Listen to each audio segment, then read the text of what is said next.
तो नमस्कार, स्वागत है आप सभी का हमारे YouTube चैनल पर। साथियों, मेरा जैसा एवरेज स्टूडेंट जिसके 10th में 70% हो, 12वीं में 70% हो, राजस्थान जैसे विशाल राज्य में अगर 2 बार टॉप कर सकता है तो आप भी अपनी सरकारी नौकरी का सपना निश्चित ही पूरा कर सकते हैं।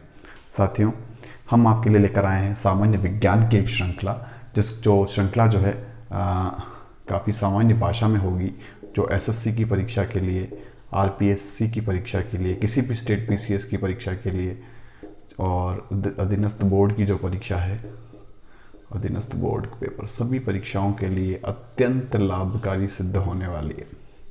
साथियों, विज्ञान जो है, विज्ञान का नाम सुनते ही जो अतिरिक्त जो नॉन साइंस बैकग्राउंड के स्टूडेंट है, अक्सर वो जो हैं भयभीत हो जाते हैं। आपको भयभीत होने की ज़रूरत नहीं है और वो अक्सर इस टॉपिक या इस पार्ट को पूरा ही लेफ्ट कर देते हैं, जो अत्यंत एक प्रकार में कहूँगा कि एक आत्मघाती होता है। क्योंकि देखिए, आज के जो कंपटीशन का जो दौर है उसमें अपन किसी भी सब्जेक्ट को नहीं छोड़ सकते, क्योंकि हर सब्जेक्ट अपना एक रोल प्ले करता है और वो अपनी मेरिट में लाने में बहुत ही इम्पोर्टेंट अपनी भूमिका निभाता है। हम आपके लिए विज्ञान इस प्रकार पढ़ाएंगे कि आपको लगेगा ही नहीं कि आप विज्ञान पढ़ रहे हैं। बहुत ही साधारण भाषा में सरल उदाहरणों के साथ विज्ञान को पूरा प्रस्तुत करेंगे, जो आपके लिए अत्यंत लाभकारी सिद्ध होगा। साथियों, मैं शुरू करता हूँ फूड के टॉपिक से, भोजन। उससे पहले मैं आपको एक बात बता दूं कि हमारा एक टेलीग्राम चैनल भी है, जहां पर हम निरंतर हमारे वीडियो से संबंधित क्वेश्चन पेपर, वहां से रिलेटेड पोल, वहाँ से रिलेटेड कोई भी पुराने जो मॉडल पेपर होते हैं, वो सारे अपडेट्स आपको हमारे टेलीग्राम चैनल पर मिलते रहते हैं। आप इसका लिंक आपको डिस्क्रिप्शन में मिलेगा, आप जाके अवश्य ज्वाइन कर लें। भोजन, देखिए साथियों, हम जो भोजन करते हैं वो भोजन की आवश्यकता हमारे को इसलिए होती है क्योंकि हमारा शरीर निरंतर कुछ न कुछ कार्य करता रहता है, कोशिकाएं निरंतर कुछ न कुछ काम करती है, तो उन कोशिकाओं को भोजन की आवश्यकता होती है। और भोजन जो होता है, मेनली अपन इसको 2 भागों में बांट सकते हैं। एक अपन कहते हैं मैक्रो, भोजन के जो अवयव हैं, मैं अवयव की बात कर रहा हूं क्योंकि क्वेश्चन जो होगा यहीं से बनेगा। एक मैक्रो है, एक माइक्रो है, एक मुख्य है, एक सूक्ष्म है। 2 प्रकार के अवयव अपन डिस्ट्रीब्यूट या फिर क्लासिफाई कर सकते हैं। अब अपन जो भोजन खाएंगे, जनरली आप भोजन में क्या खाते हैं? रोटी खाते हैं, सब्जी खाते हैं, रोटी के ऊपर घी लगा के खाते हैं। जनरली अपन अगर अपने दिमाग में लाएं, दूध खाते हैं, मक्खन खाते हैं, दही खाते हैं, यही चीज़ें अपन काम में लेते हैं। देखिए, रोटी जो अपन खाते हैं, चावल जो अपन खाते हैं, वो क्या होता है? वो कार्बोहाइड्रेट होता है, जो मुख्य अवयव के अंदर आता है, कार्बोहाइड्रेट। ठीक है सर, हम और क्या खाते हैं? आप जो दालें खाते हैं, जो अंडे खाते हैं, जो मांस खाते हैं, जो दूध अपन इस्तेमाल करते हैं, वो सारा क्या होता है? वो प्रोटीन होता है मेरे दोस्तों। और क्या होता है सर? अपन जो खाने के साथ रोटी के ऊपर जो अपन घी लगाते हैं, जो अपन मक्खन खाते हैं, जो अपन सब्जियों के अंदर ऑयल यूज़ करते हैं, वो सारा क्या होता है? वो होती है वसा। अंग्रेजी में अपन कहते हैं फैट। ठीक है साथियों, ये आपको ध्यान होना चाहिए, ये भी ध्यान होना चाहिए। 3 मुख्य अवयव macro element of the food क्या होते हैं? कार्बोहाइड्रेट, प्रोटीन, वसा। कार्बोहाइड्रेट, प्रोटीन एंड फैट, 3 भोजन के मुख्य अवयव। और क्या होता है सर? और अपन क्या काम में लेते हैं, आप बताएं।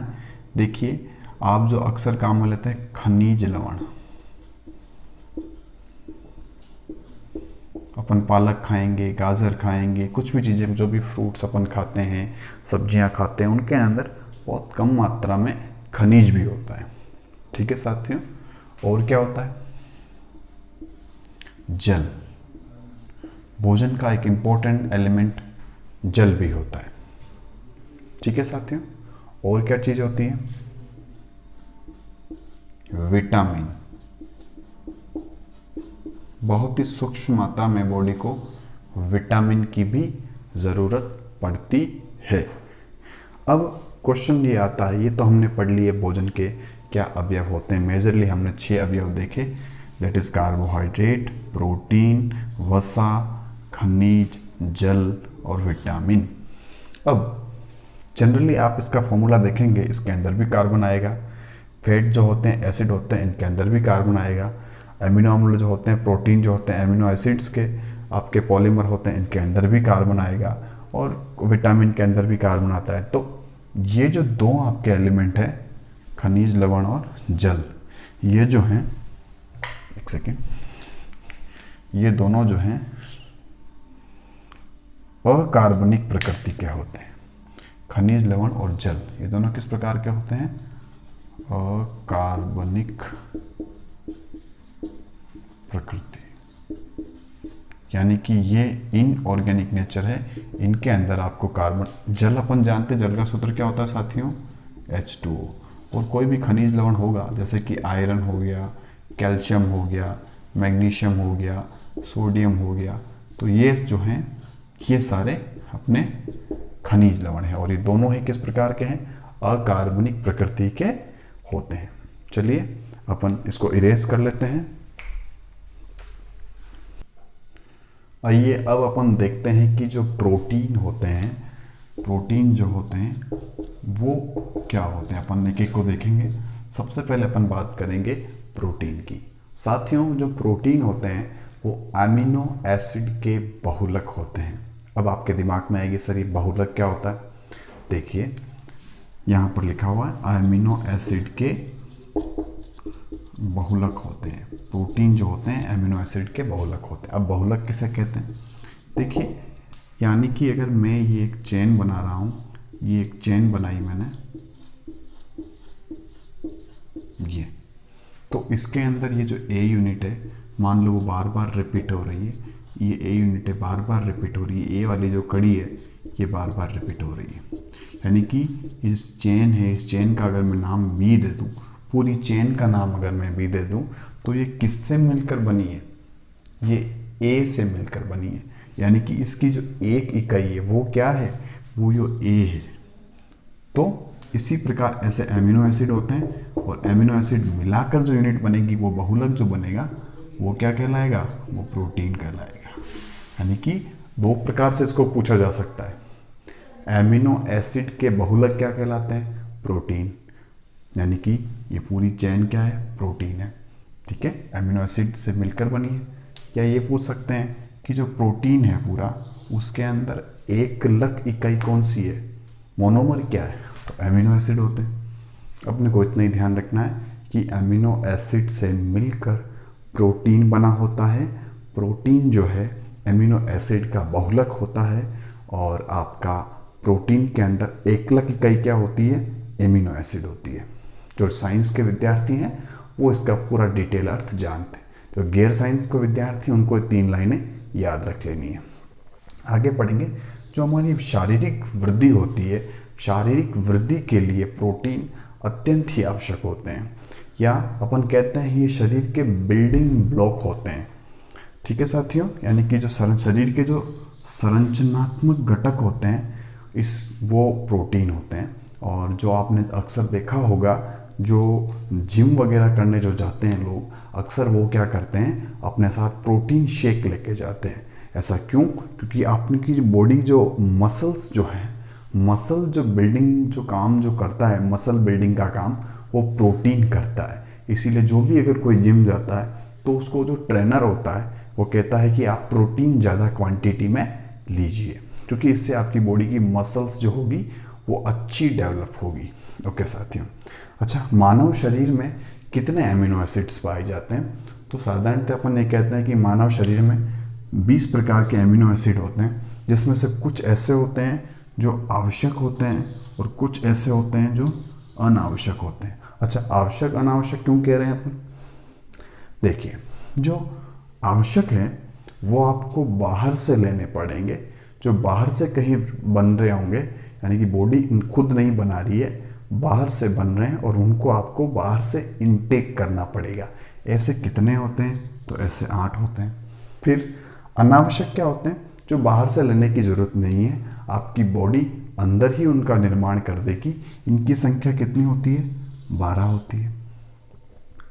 ठीक है साथियों, अब अपन देखते हैं कि एमिनो एसिड की जो नेचर है, प्रकृति है, वो कैसी होती है। एमिनो एसिड की जो नेचर है वो साथियों उभयधर्मी प्रकृति के ये होते हैं। और उभयधर्मी क्यों होते हैं वो भी अभी आपको मैं बता दूंगा।